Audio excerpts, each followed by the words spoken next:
बिस्मिल्लाहिर्रहमानिर्रहीम। अस्सलामुअलैकुम। इल्म की बात चैनल देखने वालों को राव कमर रिजवान नई वीडियो में खुश आमदीद कहता है। दोस्तों, एक साहिब अपना वाकया बयान करते हैं कि चंद दिन पहले की बात है कि मेरी गाड़ी का टायर पंक्चर हो गया तो मैं रास्ते में आने वाली टायर वर्कशॉप पर रुक गया। रात के 10 बज चुके थे। उस वक्त एक ही लड़का गाड़ी के टायर को पंक्चर लगाने के लिए मौजूद था और मुझसे पहले वहां पर एक ही बंदा मौजूद था जिसकी कार का पंक्चर लगाया जा रहा था। मैं उस दौरान गाड़ी से निकलकर वहां मौजूद कुर्सियों पर बैठ गया। पंक्चर की दुकान का बूढ़ा मालिक पहले से वहां बैठा हुक्का पी रहा था। हुक्का देखते ही मेरी तबीयत बेचैन हो गई और मैंने बेतकल्लुफी से कहा, वाह अंकल, मजा आ गया। मैंने उसके हुक्के को देखते हुए कहा, क्या मैं भी सूटा लगा लूं? वो हंसकर बोला, सत बिस्मिल्लाह। उसने हुक्का मुझे थमा दिया और मैंने पहला ही कश लगाया था कि खांसी का दौरा पड़ गया। वो कहने लगा, पुत्र जी, हुक्का पीना मजदूरों का काम है, ये कोई सिगरेट नहीं है। हुक्के के लिए फेफड़ों में जान होनी चाहिए। अब कौन सी जान अंकल जी? मैंने कहा तो वो मेरी बात समझ गया। वाकई पहले वाली खुराकें और वर्जिशें कहाँ पुत्र जी। उसकी उम्र 80 साल से ज्यादा थी। घनी और भारी मूछें, सीना चौड़ा, बदन कसरती, तहबंद पहना हुआ था। वो बार बार एक लफ्ज बोलता, अल्लाह दी शाना वेखो। लगता था कि ये उसका तकिया कलाम था। उससे बेतकल्लफी शुरू हो गई और पुराना जमाना याद करने लगे। देसी लोगों की देसी बातें। बातों ही बातों में उसने मुझे एक हैरानकुन वाकया सुना दिया। इंतहाई नाकाबिले यकीन वाकया, जिसे सुनकर कोई भी यकीन ना करता। ये वाकया उसी की जुबानी सुनिए। वो बूढ़ा कहता है कि मैं उस वक्त 10 साल का था। समझ लो कि 70 साल पहले की बात है। मेरे बाप दादा सरगोदा के रहने वाले थे। रब दियां शाना वेखो। मेरे दादे की उम्र उस वक्त 100 साल थी जब उसने मुझे ये वाकया सुनाया था। वाकया ये था कि उस इलाके के जिमींदारों ने अपनी जमीन पर कुआं खोदने के लिए कुछ मजदूर बुलाए, जो खेतों में कई रोज तक कुआं खोदते रहे। कुआं काफी गहरा हो गया और पानी निकलने के करीब था कि अचानक एक रोज कुएं के एक जानिब से मट्टी खिसक कर कुएं में गिर गई और एक मजदूर उसमें दब गया। बाकी मजदूरों ने शोर मचाया, मंजूर मट्टी तले दब गया है। मट्टी निकालकर उस मजदूर को निकालने की कोशिश की गई, लेकिन जब काफी खुदाई करने के बावजूद मंजूर नामी मजदूर ना मिला तो उन्हें लगा कि शायद उन्हें मुगालता लग गया है, वो मजदूर कहीं चला ना गया हो। इसलिए उन्होंने कुएं में मट्टी डालकर उसे दोबारा बंद कर दिया, क्योंकि अब उस जगह पर कुआं खोदा नहीं जा सकता था और ना उसको खाली छोड़ा जा सकता था कि कोई अनजाने में उसमें गिरकर हलाक ना हो जाए। यूं ही जिंदगी का पहिया चलता रहा। 25-30 साल बाद वो जिम्मेदार फौत हो गया तो उसकी औलाद ने काफी जमीनें बेच डाली। नए लोग आए तो उन्होंने जमीनें आबाद करने के लिए फसलें काश्त करना शुरू कर दी, तो उन्हें भी एक कुआं खोदने की जरूरत पेश आई। इत्तफाक से उन्होंने उसी जगह पर कुआं खोदना शुरू कर दिया। ये वही जगह थी जहां पहले कुआं खोदा जा चुका था और एक सानेहा रूनुमा हुआ था। मजदूर जब काफी गहराई तक कुआं खोद चुके तो अचानक उन्हें धोती का कपड़ा मिला, तो वो हैरान हो गए कि इस गहराई में ये धोती कैसी। दूसरे मजदूर भी परेशान थे। मालकान को बुलाया गया कि खुदाई के दौरान कुएं से धोती मिली है।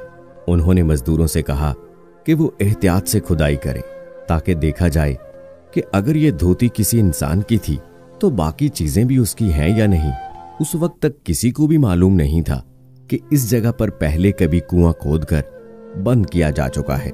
मजदूरों ने इंतहाई एहतियात के साथ हाथों और बेलचों से खुदाई जारी रखी तो अचानक कुएं के एक जानिब एक छोटी सी सुराख नमूदार हुई जिसमें कोई इंसान लेटा हुआ था। उनकी चीखें निकल गई क्योंकि वो इंसान जिंदा था। उसकी सफेद दाढ़ी उसकी नाफ तक बढ़ी हुई थी और सर के बालों से चेहरा छुपा हुआ था।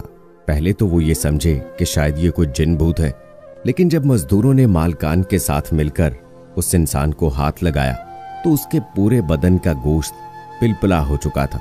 उसने जब इतने इंसानों को देखा तो बेहोश हो गया। उसे कुएं से बाहर निकाला गया और पूरे गांव में ये बात फैल गई।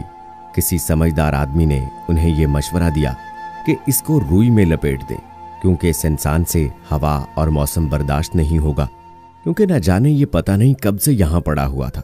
उसको 10 दिन तक इंतहाई निगहदाश्त में रखा गया रुई में दूध लगाकर उसको चटाया जाता रहा।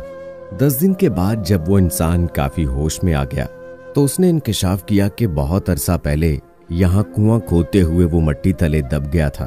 पुराने लोगों से जब पूछगुछ की गई तो उनमें से एक मजदूर मिल गया जो उस वक्त हादसे के वक्त मौजूद था। उसने तस्दीक की कि हाँ, ऐसा वाकया हुआ था और एक मंजूर हुसैन नामी मजदूर लापता हो गया था। लेकिन आखिर ये कैसे हो सकता है कि 35 साल तक मट्टी तले दबा हुआ इंसान जिंदा हो?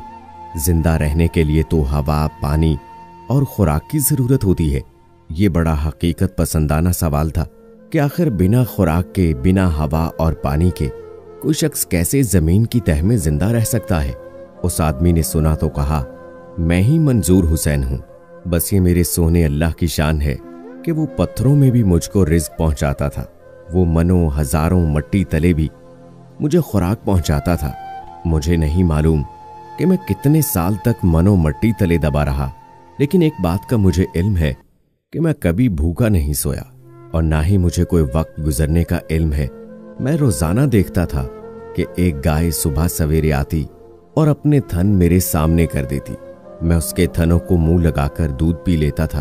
वो दिन में एक बार आया करती थी।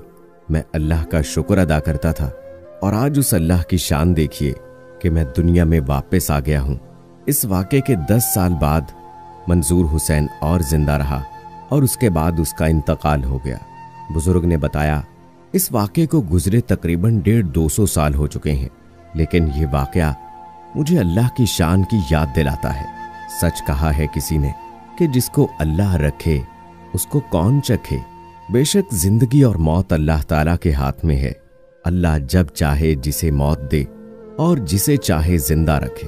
बेशक वो इस दुनिया के बनाने वाला और पालने वाला है। वो पत्थर में रहने वाले कीड़े को भी रोजी देता है, वो जंगलों में रहने वाले जानवरों को भी रोजी देता है। उसी तरह से अल्लाह ताला ने मंजूर हुसैन को मनो मट्टी तले रोजी भी फ्राहम की, उसको रिस्क भी दिया, क्योंकि उसके मरने का जो वक्त अल्लाह ने मुतय्यन किया था वो अभी आया नहीं था। तो दोस्तों, इस तरह के वाक़यात बेशक हमें अल्लाह ताला की वहदानियत का यकीन दिलाते हैं। अल्लाह ताला की कुदरत की निशानियों के तौर पर ये हमें नजर आते हैं। और वो बूढ़ा फिर से कहने लगा, वेखो अल्लाह दिया शाना, मना मट्टी तले दबिया मंजूर हुसैन एक बारी फिर दुनिया च आ गया। वेखो अल्लाह दिया शाना।